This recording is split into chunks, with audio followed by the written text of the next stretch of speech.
Hey everyone, welcome to the Ikigai Essentials podcast. As always, I'm Oliver Ike, joined as always by Bill Wang. Today's focus. So we're still in AAPI Heritage Month as well as Mental Health Awareness Month. So we're still focusing on those things, but I think what we're trying to do here through this Ikigai Essentials is really about building overall health. So not just mental health, but overall health. So, one thing that I think we want to focus on today is financial health. So what that means, specifically for, with the Asian American kind of lens, like what that looks like for us, how we see that. So we'll be talking about that today. So I think we can start off by well, if you're not subscribed to our newsletter, we'll send out the article. So we're gonna be referring to this article that I came across. It's called "Sustainable Investing" through Morningstar, and it's titled "During AAPI Month: Financial Advice for a Poorly Understood Group." So I think we wanted to kind of dive into this a little bit, kind of starting with the model minority.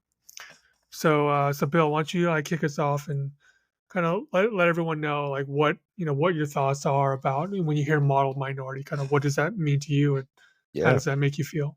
yeah, that's an interesting term. Poorly modeled group. Is that what you said? That's what the article Poorly stated. understood group. Poorly understood group. That's a good term. I like that. I never heard that, but I like that term. This is something that's been on my mind lately. Is just kind of around being the model minority, not just in terms of how you're supposed to be if you're an Asian American, but kind of around finances as well, as Oliver stated. Um, Growing up, I've always had this thing with finances, I guess you can say. Growing up, my family, my parents, we just didn't have a lot of money. I remember Christmas, we get like one present, that was it, and that was like the highlight of the year. We just grew up with not a lot of money, and that kind of impacted my social health. As I started getting older, I kind of started, I guess you can say, trying to keep up with the Joneses, right? Just trying to see what everybody has. They're driving a nice car, they have a nice job, they have a nice career, they're making good money, making a good living, have a nice house, all those things, right? And it started kind of altering my thoughts about money and what that means to me. As I said, growing up, not having much money, I felt like I wanted more and more and more money. I wanted all those nice cars. I wanted all those fancy things. I wanted all of that, but it really took a toll on my mental health. It just kind of felt like I was going through like imposter syndrome, I guess you can say, just trying to keep up with everybody. But that wasn't the case for me. And I think as you sent that article out, Oliver, I read it and it kind of hit the spot. It really just kind of resonated with me, thinking like, it's been a big impact on me.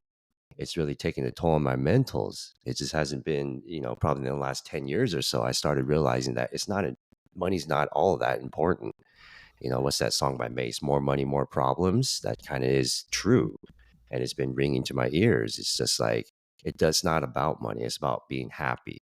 But we're in a society where I feel like, they think that we're the model minority. We're the ones who are smarter. We're the ones who can become doctors or lawyers or engineers or whatever it may be. So therefore, we should have a good career and we should have a lot of money in our bank. But that's not really true for everybody. Yeah. So right. So when we talk about like the model minority, I think I mean a lot of people, unfortunately, different kind of ethnicity groups and such, they have there's like negative kind of stigmas and terms attached to other kind of racial minorities. So I think kind of at first glance, the model minority, I'm assuming there's a lot of AAPI people who maybe are, I don't know if flattered is the right word, but maybe they feel good about that. Like it's a kind of a positive connotation associated with model minority. But, I was looking for the article, I couldn't find it, but when they talk about that, it's anytime there's kind of a saying or a generalization attached to any ethnic group, even if it seems positive, it's all about like othering. othering a group of people. Yep. So no matter what the connotation, whether it be positive or negative, is, ultimately it's not a good thing because it's trying to other a group of people by making a generalization about them. So when we talk about, kind of the economics of being from the AAPI community, like Bill was saying, we think about, being well off financially. But so the article that, we're referencing right now, so according to the Pew Research Center, about half of Asian adults living in poverty say their American dream is out of reach for them. So Asian adults living near or below the poverty line. So they about 47% of them say that the American dream is out of reach for them. Wow. Even if you're above the poverty line, still 26% of them say that the American dream is out of reach for them. Um, and then I would say, and it goes on to say only 15% of people near or below the poverty line say that they have achieved the American dream, and while 27% of Asian adults living above the poverty line say they have achieved the American dream. So yeah, I mean, it's really interesting, kind of looking at we talk about financial health. So for me, I mean, personally, I have 3 kids. I live in Los Angeles, one of the most expensive cities in the world. So it's really hard to. I think when you start comparing yourself to others, that's when you kind of get in trouble, because 100%. you don't know. Like I work at UCLA, so I work and I'm in and around Brentwood, even like Bel Air, and you just see like these just massive houses. I mean, the really big houses in LA, you can't even see them because there's like walls, like huge driveways so you basically can't even see these houses from the street. So I think it's very easy to kind of look at that and become jealous or envious and say, why can't I have that? Um, so I would say for me, I don't really feel like that way anymore. I think when you're young and ambitious, maybe you want certain things, and I think that kind of ties into the American dream. But you also need to kind of deconstruct what the American dream is. I mean, is that even something to strive for now? I really don't think so. I mean, I think there's a huge kind of revolt against kind of like capitalism right now. I feel like where people look at like Jeff Bezos or Elon Musk and like what are you actually doing for other people?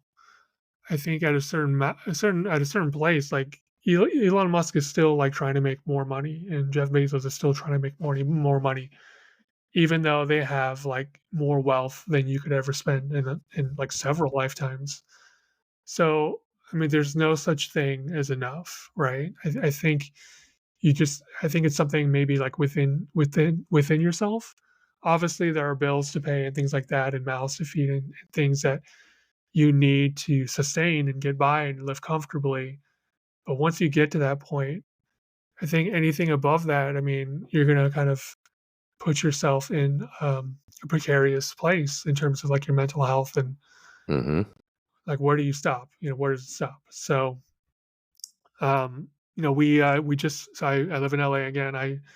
Shohei Otani's here. They just had like a bobblehead giveaway for Shohei Otani, and they didn't have enough, right? So there's like 40,000 people. They had like 50,000 people at the game. There was like, I don't know, like 1,500 like limited edition bobbleheads that look a little different. So I was looking at, reading the news today, and so people who got like those limited edition Otani bobbleheads are like selling them on eBay for like $2,500. Yeah. And yeah, I mean, I don't know. You look at that kind of stuff and you're just like, what's the point of that? Like, what are you doing? You Yeah. got something for free. now you're like flipping it for an obscene amount of money just because you can. Like I don't know. I just see stuff like that, and I just think this greed and like this mindset of more and more and more and just take, take, take. I mean, I just feel like it's like out of hand. Agreed, agreed. It's just I think it's getting crazy. Like you get something for free, people are going to enjoy the game. People who get there early, they deserve it, and now you're trying to sell it for $2,500. It just doesn't make sense to me. Um, One thing I was going to ask you, I was going to interrupt you there, Oliver, is you said you live in LA, and I go to LA often as well, and I see those big houses, I see those nice mansions and all that. Do you think a majority of those people living there are Asian people? I know there's probably a lot of Yeah. actors, Hollywood stars, all that. I get it. I would say probably not. I mean, LA is it's a kind of a strange place. There's like pockets and like neighborhoods and communities of very wealthy people, but there tends to be a little bit of a divide in terms of like racial groups.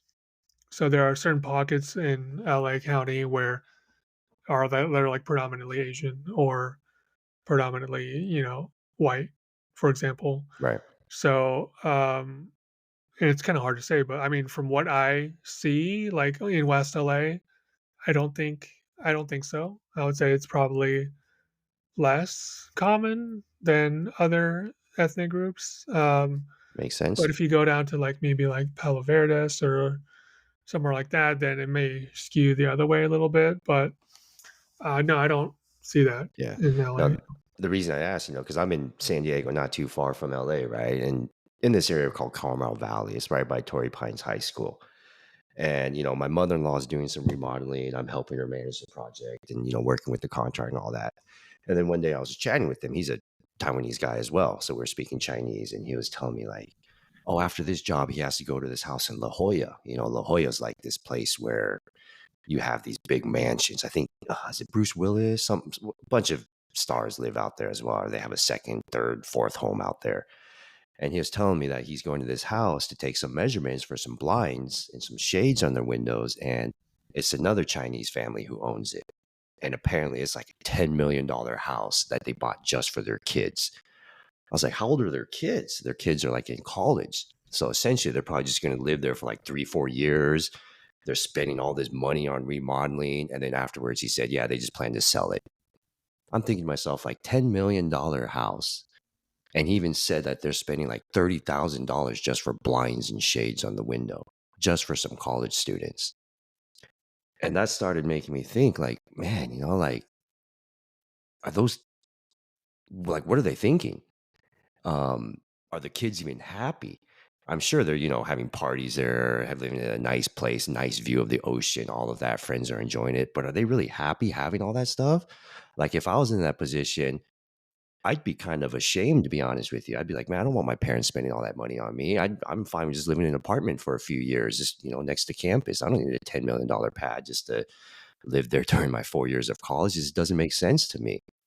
But that's why I asked you that question, because I see that all the time, especially around like, the Asian, especially the Chinese community, is people just like that status. They like to just not necessarily show off, but just be able to provide that to the kids. It just makes them feel well. It makes them happy, I guess. But, I don't think I could do that. Even if I had that money, I wouldn't be wasteful in spending all that just for my kids. It doesn't make sense to do that. Yeah, no, I totally agree. I mean, I think yeah, it's kind of hard. I think to financially. I mean, what we think of like getting ahead financially. I don't know. I think you need to have like a particular mindset to do that. Like Yeah. people who like flip houses, like that's like apparently a good way to make money. But I have like zero interest in that. I mean, I look at there's like a shortage of houses, single family. I mean, I'm just talking about LA County. I don't know how it is like nationwide, but Hmm. um, so like people who are trying to start a family or or like they want to raise kids or whatever, they're priced out because there's these people All who the time. who Absolutely. own like 3, 4, 5, 6 houses, and all they're doing is they're putting money to them and flipping them for more money, and I just don't think that's the right way to do things. I mean, there's people. There's I mean, there's you just took that house away from like a family who are looking to kind of build a life together. And I mean, I don't know what it is, but like I mean, I sound like kind of an asshole, but like morally, that doesn't sound like it doesn't sound right. I mean, Totally agree. at what point are you like satisfied with like your wealth? Um, yeah, and then I mean, going kind of further into the article, and I think it's really interesting the dynamics of like different Asian groups of people, right? When we talk about Asian American, I mean, that's a very broad term. When we talk about the Asian diaspora, there's multiple countries, right? When we talk about Asian American and kind of just funneling them all into one category is, is overgeneralization, in the mildest terms. But so, like going a little deeper into the article, so they look at the AAPI poverty rates. So this is pretty interesting because when we talk about the model minority, we're talking about Asians. Like no matter what your particular background is, whether you're Malaysian American, Indonesian American, Mongolian American, it's all Asian American, and you all fit nicely underneath the model minority myth, right? Hmm. So, so the interesting thing about the article is, so they break down the percent of Asian Americans who live at or below the poverty line by origin group. So you'll see that, and again, we'll link to this in the newsletter. But all Asians kind of living at or below the poverty line are 10%. So when you look at that number, and then you kind of break it down into different groups, Koreans 10%, Malaysian 10%, and then it gets wider once you start kind of broadening outside of just like East Asia. Hmm. So like Pakistani, Cambodian 13%, Mongolian 16%, and then when you get out to like Burmese, 19%, which is like the highest number.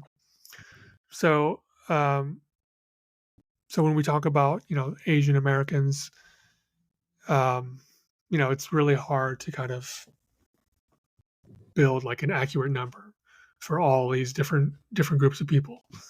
So I mean, does that surprise you at all? I mean, when you look at like the different groups of people and their different kind of poverty levels based on their origin group, does that surprise you, or does that kind of make sense from what you've seen? It actually does make sense. Like I look at a lot of those statistics, 19% is pretty high.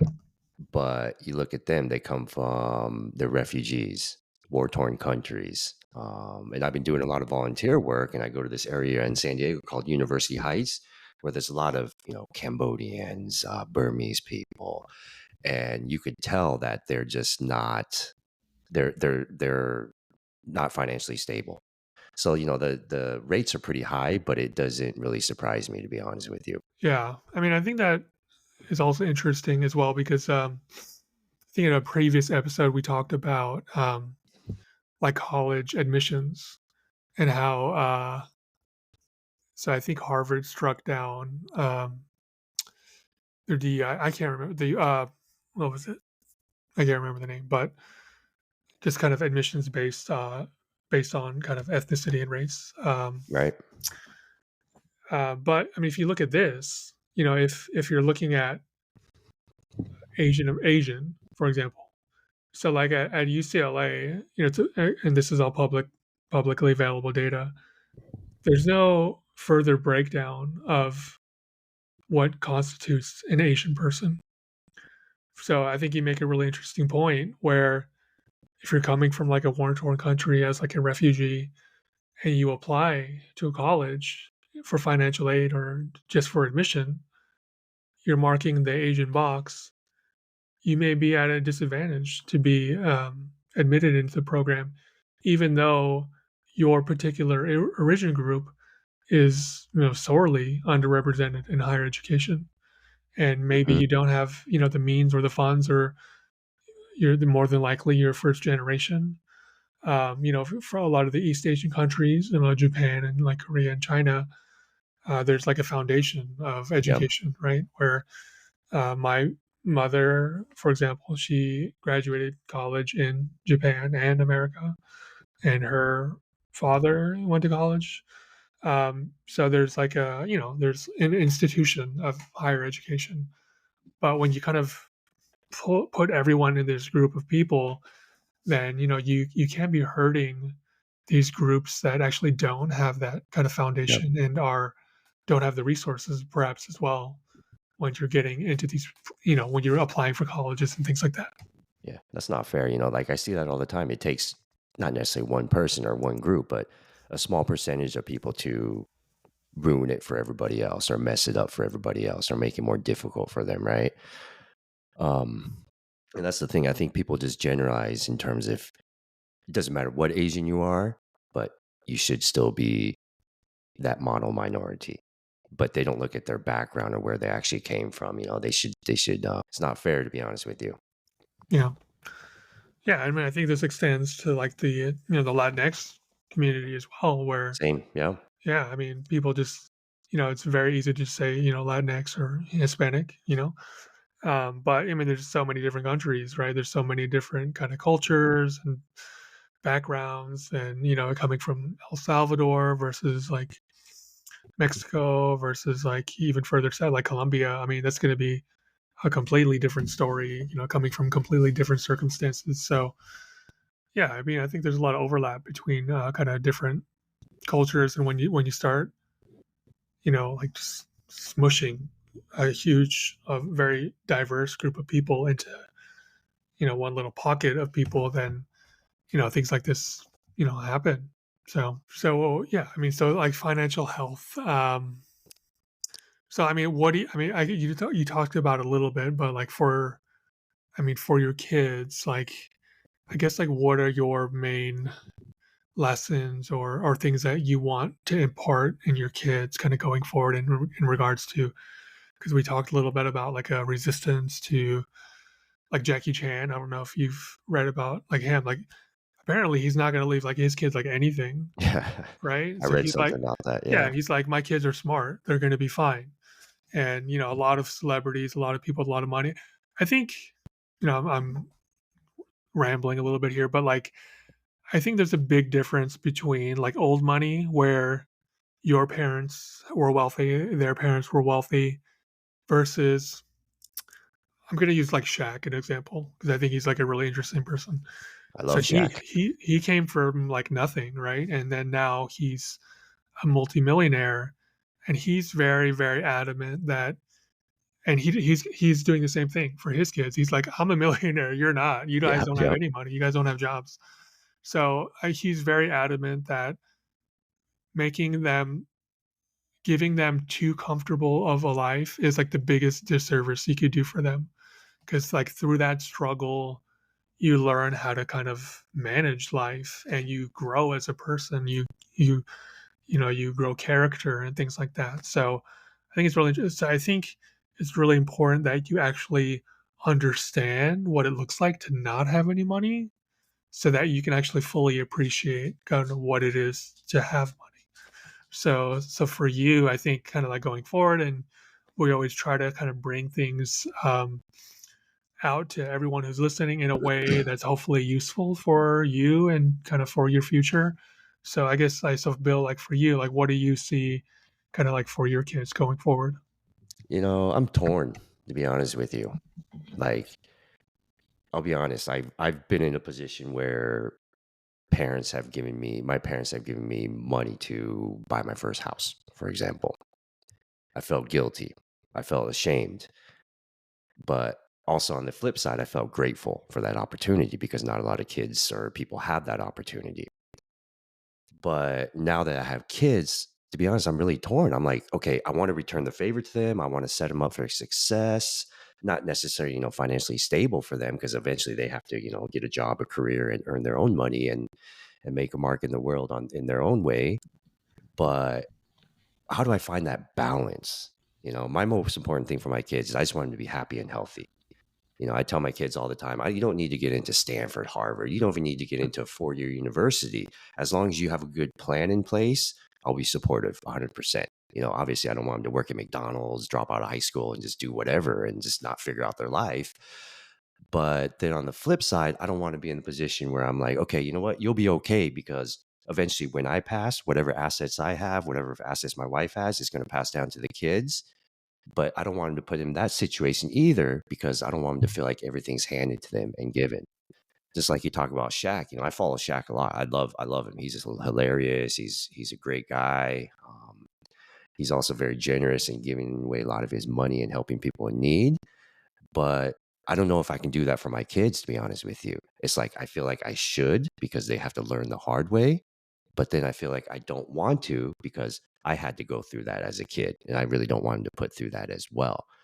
So, I'm really torn about what I'm gonna do. I really am thinking about it. I know I still have a few years left before my kids get older and all that, but just trying to find that balance, how to make them happy, how to set them up, but not just handing everything to them and making them realize that, things come easy. Yeah, I mean, yeah, I don't know. I mean, I don't think there's really an answer. But I think, just like having open dialogue, I think is good. I'm talking like to my parents, like, as a family about kind of like this next stage in their lives, right? So they Yeah. have like a house that's much too big for two people. That's like kind of like in the woods in a small town. So I mean, it doesn't really make a whole lot of sense for them to kind of spend their retirement, like their golden years there. So I think just like having those conversations while you can, while everyone is able to contribute their sincere thoughts. Like, as if you wait too Hmm. late and then they're incapacitated or they're not able to make kind of like clear,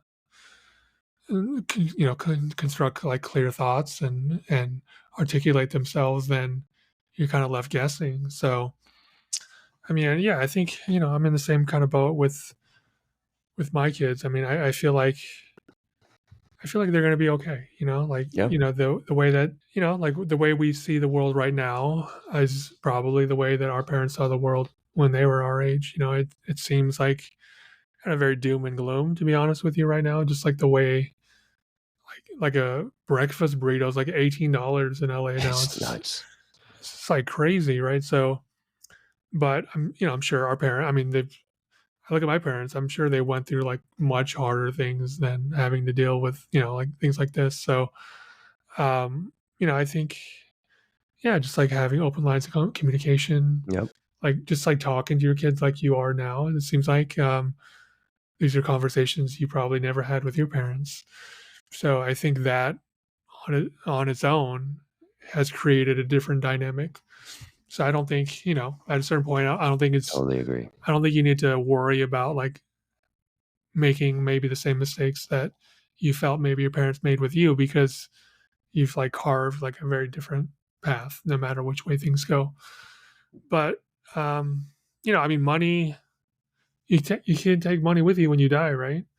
So at one point I'm like, it's understandable. If you have money, like what else are you gonna do with it other than use it, right? So I think if you're kind of mindful and thoughtful about the way you use your money, then I Yep. think that's okay. And that all relates to what you said is, just being open and transparent with your kids. That's one thing my wife and I, we do a lot with our kids is like just explaining to them the situation we're in versus other people, for example. I remember last year, my son just turned 6. We went to Disneyland and we bought a Costco package, right? It was like a 2-day Disney California Adventure Pass hotel, like 10 minutes away from the amusement park. And we get there, my daughter's 10, and she's like, Mom, Dad, are we poor? I'm like, what do you mean? We just spent all this money coming to Disneyland celebrating your brother's birthday. What do you mean, are we poor? She's like, oh, my friends all stay at the Disney resort. How come we're not staying there? Can we not afford it? I'm thinking to myself, like, wow, at 10 years old, she's already asking these questions. I never asked these questions as a kid, maybe because I never had that opportunity to ask it. But kids these days are smart and they see what their classmates are going through or what their classmates are getting. But just being open and transparent with her, we explained to her, we're like, hey, look, we don't consider ourselves poor. We can afford a Disneyland Resort hotel is fine, but what's the point of spending, I don't know, $1,000 a night at a Disneyland Resort where and then we explain to her we can take that $1,000 and invest it in something or spend it on something that we need to fix the house or the roof or whatever it is or whatever expense that we have. It just doesn't make sense spending all that money on $1,000 hotel just to stay at the Disneyland Resort. And she started understanding it. You know, she's a little bit older. She's 10 years old. And it started making sense to her. So after that, she never started asking those questions again. I think she started actually clicking in her brain, like, okay, you know what? Mom and dad are probably doing the right thing. They probably are a little bit older and wiser and making better financial decisions at this point. So agreed. Just being transparent with them and open with them, which I've never had as a kid, definitely helps a lot. You know, my son's only 6. He's going to turn 7 in a couple months, right? But he's still at the point where he's like, if my iPad breaks, I'll just buy another one. I'm like, do you know how much an iPad costs? Like almost a few $100s. He's like, oh, that's fine. I'll just pull it out of the bank. We'll just take your credit card and buy it. And I'm trying to explain to him, money doesn't fall off trees, little guy. Like we have to work for that money. There's taxes we have to pay. There's expenses. There's a bunch of stuff. You can't just get a new iPad if it breaks and all that. So just trying to mold them into the character that they're going to be growing up at a young age and being open and transparent definitely helps in raising that awareness for these young kids and the younger generation. Yeah, no, that's a really good point. Yeah, I mean, yeah, kids are smart. You're right. Yeah, you don't have to spoon feed them Yeah. everything, but I think like living, like showing a good example helps too. Like I mean, kids grow and they need new clothes all the time because they keep growing. And I mean, all the clothes I buy are secondhand, and I'm very open with them about that. I'm like, hey, these clothes are perfectly fine, but they're not brand new. Yeah. So if you buy like good quality clothes, like they're gonna last you long. So I think you just gotta lead with like values, right? And so I'm like very against like fast fashion, for example. Just like Yeah. if they want to go to like, I mean, I get it. Like Old Navy and H&M and all that. It's cheap and it's good. I totally understand like the appeal for that, but on the other hand, I'm like, hey, if you spend like a little bit more money, get something secondhand, it's gonna last you like a much longer time, and Agreed. you're gonna get more value out of it. So yeah, I think just kind of modeling the behavior that you feel is important. Yeah. If you just model Values. it, you don't even have to like preach it to them. If you just model like, because like one thing I always try to model for my kids is that the difference between being frugal and being cheap. So frugal is when you're conscious about money, um, for yourself, right? So basically, so like instead of getting the best of the best, maybe you get something that's good enough for yourself, Mhm. right? Cheap is when you're actually cutting costs at the cost of other people. So if it's like getting someone a birthday present that you really love them and they're a great person, instead of getting them what they maybe deserve, maybe you cut a corner and get them like the next tier down or like cut costs there. I mean, I tell them that's the difference between being cheap and being frugal. Frugal is like when you're actually kind of like showing some self constraint, like at your Mhm. own cost. But like, don't do that for other people. Make sure that you value other people to their fullest extent, even if it like hurts you, even if it hurts your wallet a little bit. Mhm. You got to show people, that you care about them and that they're valued. Um, so yeah, just kind of just like try to model what you feel is important, like your values, because that's all you can really do, right? Like because eventually they're their own people. They're already their own people. They're Absolutely. already my kids. I see parts of me in them, but they're their own person. They're different than I am. Absolutely. So I think that's kind of.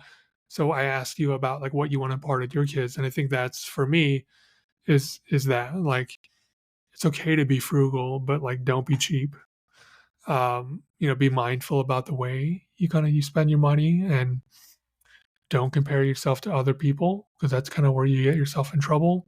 Mhm. Like what happened with your daughter, right? If there wasn't a classmate who was staying at the Resort hotel, that question would have never come up, right? Yep. So, so that I guess so for me, that's what I'm trying to do for my kids.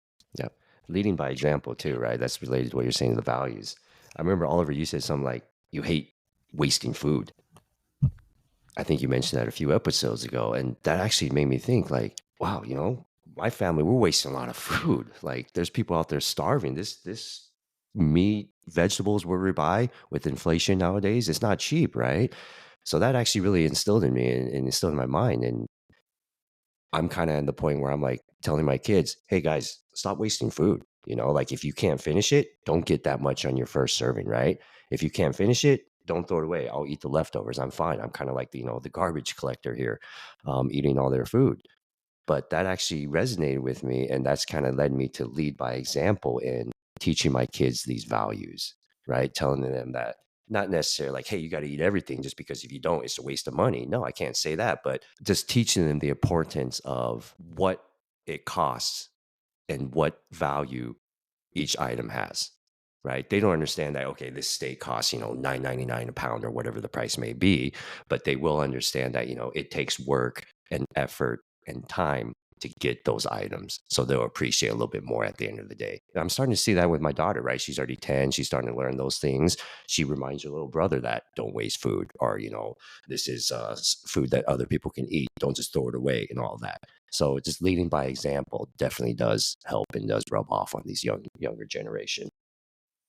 Yeah. No, that's cool. Yeah, that's cool that you did that, and then she kinda modeled that behavior. That's really cool. Yeah, because kids are like sponges. It's scary, like there's certain things that I do and say, and I see my kids do that. I'm like, whoa, where'd you learn that from? And then all of a sudden it clicks. It's like, wow, they got that from me, right? So just leading by example is a Yeah. classic example and something that needs to be done as parents.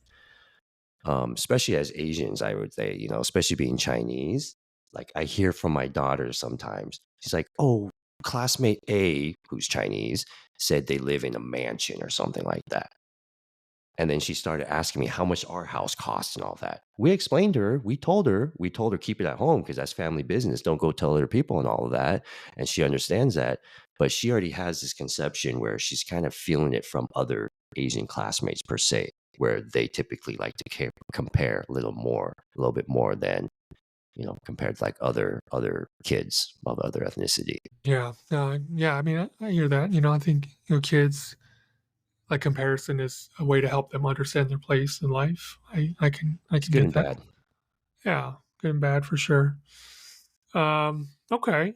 Well, yeah, I mean, that's is there anything else you wanted to kind of close with, or anything else you want to talk about before we No, I close it think, out for today? one thing is just really is it took me a long time to get to this point. Like there are so many times where people made these comments. I remember, just last year we moved here, met some of the kids' classmates and their parents, nice people and all that, just saying hello, getting to know them, all that. And this one Chinese guy just asked me immediately, he's like, "Hey, do you rent or own?" I'm thinking to myself, like, I don't even know this guy. Like, that's a personal question. Why you ask me? It used to bother me. I used to lose sleep over it, to be honest with you. But that day, I just told my wife, I just started laughing. I was like, you know what? This guy's a clown. He's a nice guy. His daughter's in the same class as my son. I don't need to be best friends with him. Just take that comment with a grain of salt and move on. I don't know him. Doesn't matter what he says. But before, it would bother me. I get so angry. I get frustrated. I want to try to be better than them and all that. I try to want to show off, but that was just harming me, man. It was just hurting my mental health. It was just putting me in a bad spot. So just learning to let go with these comments is really important, right?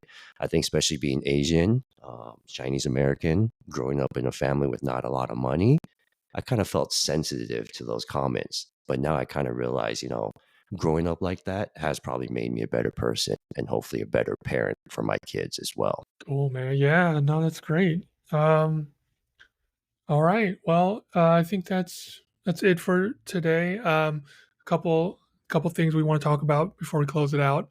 Number one is we officially launched a website. So if you go to www.ikigaiessentials.com, you can check out our website. All the episodes, I believe, are accessible on the website. Yep. You can sign up for our newsletter on the website as well. We launched some social media channels as well. We're on LinkedIn, Instagram, and Twitter now. Um, what am I forgetting, Bill? Anything else? No, another thing is, we want to do more podcasts, obviously, and release them on a regular basis. But one thing we want to start introducing is, getting some guests online just so we can have some more open discussions with people. So just be on the lookout for that as we get those released. And as Oliver said, check out our website. There's a contact form in there. Put your any suggestions, feedback, comments, whatever it may be. Just let us know. We're open to anything. Oh, right. One more thing. So if you could leave a review as well on the podcast, we're at, I think Apple Podcast is the only place you can leave reviews. I'm pretty sure. So if I you think could so. leave, Yeah, yeah, if you could leave us a review there, it just helps. I think it just helps with social proof, and I think it helps. I don't know, probably like the algorithms or something, so that more people can kind of be introduced to the podcast. So if you could take a minute and leave a review, we'd very much appreciate that. absolutely. Thank you, everybody, for the support. And check out the new website when you guys get a chance. All right, everyone. Thank you. We'll see you soon. Take care. Thank you, everybody. All Take right. care. Bye.